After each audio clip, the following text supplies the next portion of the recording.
अरे यार चलो, हेलो एवरीवन गाइस। एक बहुत छोटे से कॉन्सेप्ट की वीडियो हमने शुरू करी है बनानी। तो आज ऐसा करते हैं, चलिए हम समझते हैं फर्क क्या है आयरनी में। फर्क क्या है आपका, अगर मैं बोलूं तो पैराडॉक्स में।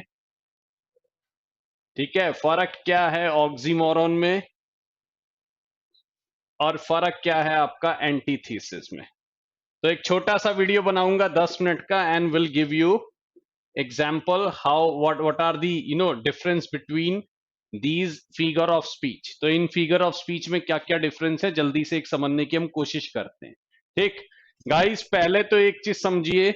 बहुत छोटा सा मैं बता देता हूं क्या फर्क है, और वही फर्क आप नोट कर लीजिएगा। That is more important than anything else I believe. Irony का हिंदी नाम है व्यंग।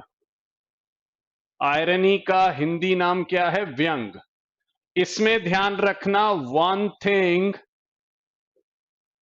लाइक अगर मैं इसको बोलूं, वन थिंग इज सैड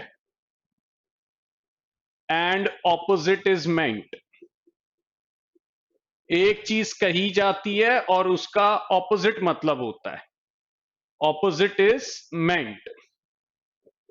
कहने का बस ये मतलब समझना, आयरनी में आप बात जो बोलोगे ना, वो बात का वो मीनिंग नहीं होगा, उस बात का दूसरा मीनिंग होगा। ठीक है ना? जैसे अगर मैंने बोल दिया, और क्या कहते हैं, how nice of you to refuse to help me. How nice of you to refuse to help me. तो गाइज इसका मीनिंग ये है, मुझे गुस्सा आ रहा है। इसका मीनिंग ये नहीं है कि मैं बहुत अच्छा लग रहा है मुझे, ये मैंने टोंट मारा है कि यार बड़ा अच्छा लगा आपसे मिलके, आपने मेरी मदद करने से मना कर दिया। लेकिन एक चीज ध्यान रखना, पैराडॉक्स से क्यों अलग है? क्योंकि इसमें मीनिंग लिखा नहीं गया। इसमें आपको अपने आप समझना है कि ऑपोजिट मीनिंग क्या है। ठीक है ना? आपको ऑपोजिट मीनिंग अपने आप निकालना है, एक टोंट मारना है। बहुत समझदार हो, बहुत समझदार हो। जैसे कोई बेवकूफी की बात करते तो बोल देते ना घर बार, बहुत समझदार है तू तो, तेरे को इतनी अकल नहीं है। तो इसका मतलब बहुत समझदार हो मतलब अकल नहीं है, अपने आप मीनिंग बनाना है।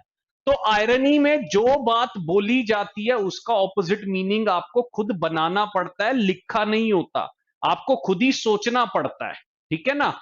लेकिन पैराडॉक्स में जो होता है गाइस, पैराडॉक्स में एक चीज का ऑपोजिट मीनिंग लिखा होता है। One thing is opposite to another, one thing is opposite to another in a sentence.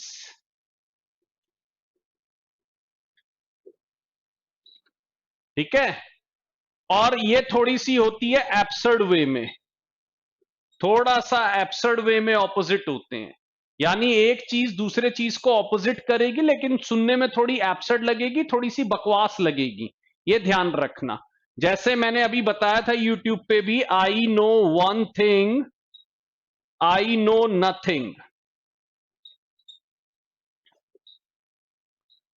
I know one thing, I know nothing. अब ये देखिए आयरनी से कैसे अलग है। आयरनी में आपको खुद ही समझना था मीनिंग। यानी how nice of you to refuse to help me, आप बड़ा अच्छा लगा आपसे मतलब आपने मदद करने से मना कर दिया, तो आप खुद ही मीनिंग निकालो कि ये बुरा लग रहा है उसको। लेकिन यहां पर वो बोल रहा है I know one thing, I know nothing. मैं एक चीज जानता हूं कि मैं कुछ नहीं जानता। तो यहां पे ऑपोजिट मीनिंग आपको खुद बनाना पड़ रहा है। सॉरी, यहां पर ऑपोजिट मीनिंग सामने लिखा हुआ है कि वन थिंग जानता हूं, कुछ नहीं जानता हूं। जैसे देखिए पैराडॉक्स के, और मैं उसके एग्जाम्पल लिखता हूं आयरनी के। और गाइज आज पैराडॉक्स और आयरनी करते हैं, नेक्स्ट टाइम मैं आपको सिखाऊंगा ऑक्सीमोरन और आपका एंटीथेसिस। ठीक है? ताकि आपको क्लियर हो जाए, और शॉर्ट शॉर्ट में ही रखेंगे। मैं एग्जाम्पल लिख रहा हूं, देखिए, the bread is so soft as stone. Bread is so soft as stone. Bread तो इतनी सॉफ्ट है जैसे कि पत्थर हो। गाइस पत्थर जितनी सॉफ्ट कैसे हो जाएगी ब्रेड? तो यानी ये क्या है, इसका मीनिंग है कि ब्रेड बड़ी खराब दी गई है ना? Your hand is as soft as a rock. तुम्हारा हैंड तो इतना सॉफ्ट है जैसे कि चट्टान हो। तो यानी व्यंग मारे जा रहे हैं, यहां पर क्या बोल रहा है, सॉफ्ट भी है और रॉक भी है। तो यहां पर क्या हो रहा है गाइस, ये व्यंग मारे जा रहे हैं, लेकिन मीनिंग आपको खुद निकालने पड़ रहे हैं। वो कह रहा है तुम्हारा हाथ इतना सॉफ्ट है जैसे चट्टान हो, यानी तुम्हारा हाथ जो है वो चट्टान की तरह सॉफ्ट है, यानी इसका मतलब ये है कि सॉफ्ट नहीं बोलना चाहता, वो कहता है अपना आपका हाथ बड़ा स्ट्रांग है। ठीक। लेकिन अगर पैराडॉक्स के एग्जाम्पल लूं तो पैराडॉक्स में हो गया जैसे war is peace, freedom is slavery.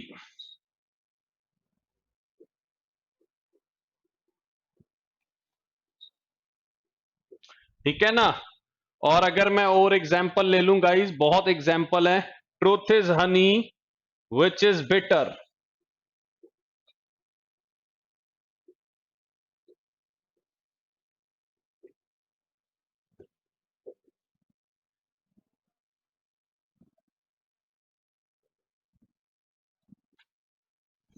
ठीक है। और अगर मैं एक आध एग्जाम्पल और ले लूं, तो यानी यहां पर देखो लिख रहा है ट्रुथ एक ऐसा हनी है जो कड़वा होता है, यानी एक एब्सर्ड बात बोल रहा है, यार क्या बात बोल रहा है, ट्रुथ हनी है और कड़वा है।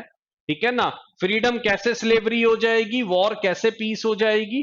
तो यानी जब एक बात दूसरे बात के ऑपोजिट हो और आपके दोनों चीज सामने लिखी हो, तो वो आपका होता है पैराडॉक्स। और अगर वो चीज आपको एज्यूम करनी हो और एक व्यंग के तौर पे नजर आए, तो वो होता है आपका आयरनी। ठीक है। तो ये ध्यान रखिएगा। जैसे मैंने लिखा था ना, I know one thing, I know nothing.